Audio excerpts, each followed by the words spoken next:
You know that feeling? It seems like almost overnight, everyone's got some kind of side project going on. Oh, absolutely. I mean, I see it constantly. Friends selling like these gorgeous handmade candles on Instagram. Hmm. A colleague I know edits TikToks in her evenings. Someone else drops shipping phone cases. There's just this real buzz around it. There really is. And I Uh, think it reflects a broader shift in how people are thinking about work, about income. And, the digital world has definitely lowered the barrier to entry for exploring these things. but here's the million-dollar question, right? The one that keeps bugging me, and maybe you too if you're, trying this stuff out. Okay. With so many people starting side hustles, why does it feel like we hear way more about the start than the actual, like, long-term success? That's a great point. Yeah, our source material really digs into this. It paints this picture of people starting strong, but then feeling, well, broke, stressed out, hitting burnout. And then just sort of quietly fading away. Exactly. They just let it go. So that's Wow. the core tension, right? That initial excitement versus making it last. It really is. Understanding why that gap exists, that's what we need to explore. Totally. So for this deep dive, we're really on a mission to get past the hype. We want to unpack the real reasons so many side hustles seem to, well, stumble, Right. and maybe figure out what a better path forward might look like, based on what our sources are telling us. We're aiming for no fluff here, just a straight look at what's really happening. Agreed. Let's move past the sort of simplistic get-rich-quick advice and figure out why some ideas take root and thrive while others just struggle to get off the ground. Okay, let's do it. Let's jump right in. Act 1, as our source kind of frames it, the rise of the side hustle. Mm-hmm. You really can't scroll for more than, 5 minutes without seeing someone on TikTok or YouTube showing off how they supposedly made a fortune selling, I don't know, digital planners or flipping stuff from thrift stores. Oh, yeah. It's constant. It's this barrage of seemingly instant success. And what's fascinating, or maybe a bit misleading about those platforms, is how they amplify these, isolated wins. It creates this perception that making money super fast is, the norm. Right. And while, sure, those individual stories might be true, they can set a totally unrealistic expectation for most people who are just starting out. And that leads right into this key point, the one that often gets kind of swept under the rug. Yeah. Getting started. That's actually the easy bit, relatively speaking. Yeah, setting up is often straightforward. You can, throw up a basic Shopify store pretty quickly or make a profile on Upwork or Fiverr. But our source really hammers home the real test, the big challenge is just sticking with it. That's it, consistency. Yeah, that's where so many great ideas seem to just run out of steam. Precisely. That initial buzz can get you through the setup, sure. But the long haul, that takes something else. It takes resilience, adaptability, and honestly, a clear idea of the bumps you're likely to hit. Okay, so that takes us perfectly into Act 2, why most side hustles fail. And this is where I think it gets really interesting and pretty honest. Yeah, the source doesn't pull punches here. No, it doesn't. The first big mistake it points out, and this one really hit home for me, is this trap of chasing trends instead of doing something you actually genuinely care about, something with purpose. This is such a critical point. The pull of a hot trend, you mentioned drop shipping, maybe it was the AI art thing for a while, or jumping on the newest social media platform. Whatever's getting clicks. Exactly. That pull is incredibly strong, especially when you see other people seemingly cashing in really fast. But the question the source asks is just brilliant. It cuts right through it. Would you still put in the hours, the effort, if you didn't get paid for a month? Oof. Yep. Or what about a year? Really think about that. It forces you to look at why you're doing it. Yeah. If it's only about the money and that money doesn't show up quickly, what keeps you going? Exactly.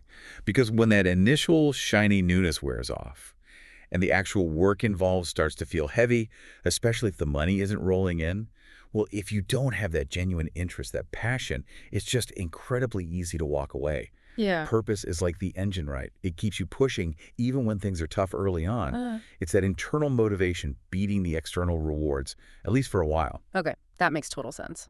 Then the second big mistake our source highlights is what it calls the all-in fantasy. Ah, yes. They quit your job tomorrow dream. Exactly. This idea that's everywhere, that you have to quit your day job immediately and go full-time on your side hustle, otherwise you're not serious. I've definitely seen that glorified. A really compelling story, isn't it? That quick escape from the 9 to 5. But what's interesting, and what our source points out, is that many people who actually build successful side businesses, They start slow. They use their evenings, their weekends. They actually leverage their day job income to fund the side project, to cushion the risk. The security of the 9 to 5 actually allows for more creativity and less pressure on the 5 to 9. It's like your day job becomes the financial runway for your side ambitions. Exactly, a safety net. Yeah, it gives you breathing room, lets you experiment without that immediate pressure to make huge amounts of money right away. The source really warns against feeling like you have to rush growth just because an idea feels hot. Sustainable growth, it often looks less like a rocket ship and more like, a steady climb. Precisely. Building something solid takes time, it takes patience. Jumping in all in too soon can just lead to burnout and, kind of ironically, make it more likely you'll ditch the project before it really gets going. Okay, mistake number 3, Hmm? perfectionism. Oh man, I think everyone can relate to this or know someone stuck here. Definitely. Spending hours, days, weeks tweaking a logo that's tiny, agonizing over the perfect website colors, obsessing about packaging details, and then never actually Yeah. launching the thing. It's such a classic trap. The desire for excellence somehow morphs into, well, just procrastination. Fear of putting something imperfect out there can be completely paralyzing. Yeah. And a key insight from the source here is that almost counterintuitive advice. Mm. Done is better than perfect. It's about iteration, not this impossible ideal right out of the gate. It's so true. Our source puts it well, the internet and just the world generally often rewards speed and getting feedback. You need to get your thing out there. Yeah, see what people think. See what resonates, learn from how people actually interact with it. You can always tweak and improve later, but you can't improve something that's just stuck in your head or in draft number 50. Exactly right. Launching something, even if it's imperfect, gives you that invaluable feedback loop. You learn from your actual audience, which then tells you what to work on next. It stops you wasting time on stuff that, frankly, your customers might not even care about. Right, waiting for perfect. You just miss the boat, lose all momentum. Totally. Okay, and the final big pitfall the source flags is comparison. Calls it the absolute killer, and I get why. Oh, yeah. Social media doesn't help here. Not at all. You start your thing, you're feeling okay, maybe a little optimistic, then you hop on Instagram or LinkedIn, and you see someone else in your space who just looks like they're crushing it. Making tons of money, getting all the attention. Yeah, and suddenly you're thinking, what am I even doing? Or, Uh. wow, I'm so far behind. It just creeps in. And the thing is, social media is, by nature, curated. It's a highlight reel, right? Yeah, Not the messy behind-the-scenes documentary. exactly. Like the source says, what you're probably seeing is someone's year 5. You're not seeing the failed attempts before that, the pivots, the years they spent just building the skills. None of that's usually visible in the overnight success post. It's so easy to forget that. Everyone starts somewhere.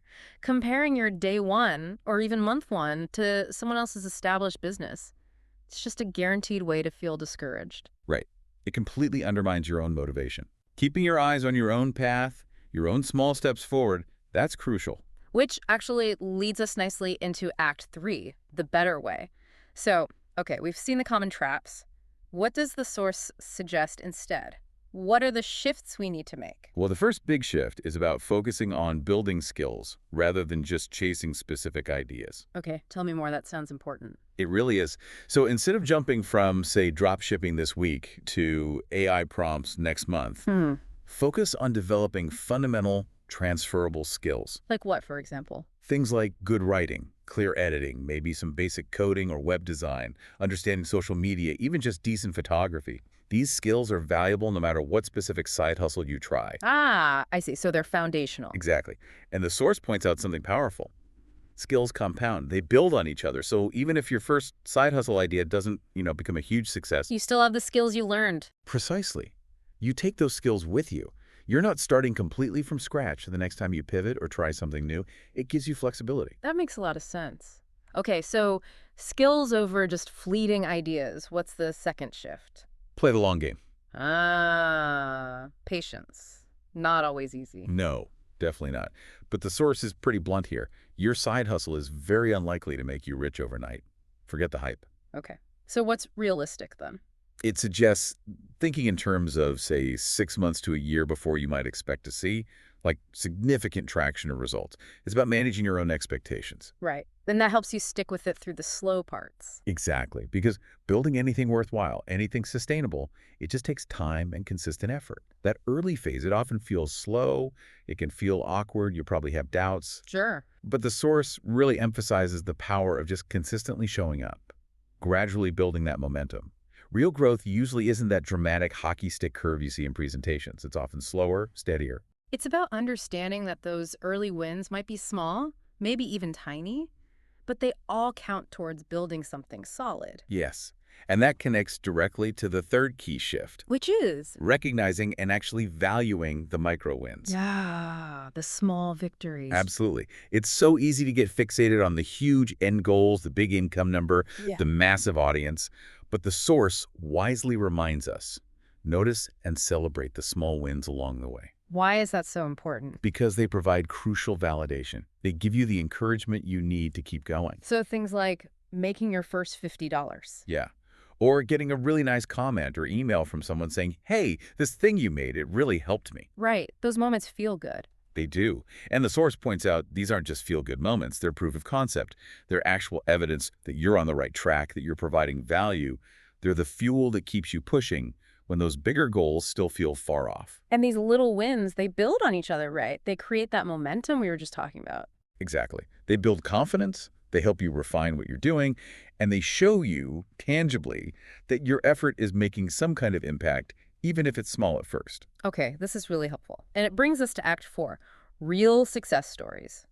I like that the source includes these because they make these ideas less abstract. Yeah, grounding it in real examples helps. So we hear about Maria. She started doing freelance writing during her lunch breaks. Wow, lunch breaks. Yeah, and eventually built that into like a $500 a month retainer and then eventually went full time.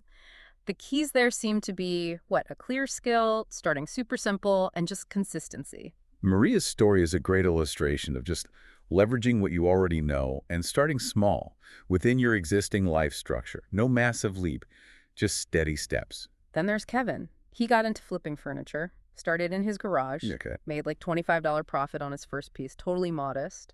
But he kept at it, evenings and weekends, and grew it to around $2,000 a month. Again, simple start, consistent effort in his spare time. Kevin's example really shows how a tangible, hands-on skill can be turned into something real with persistence.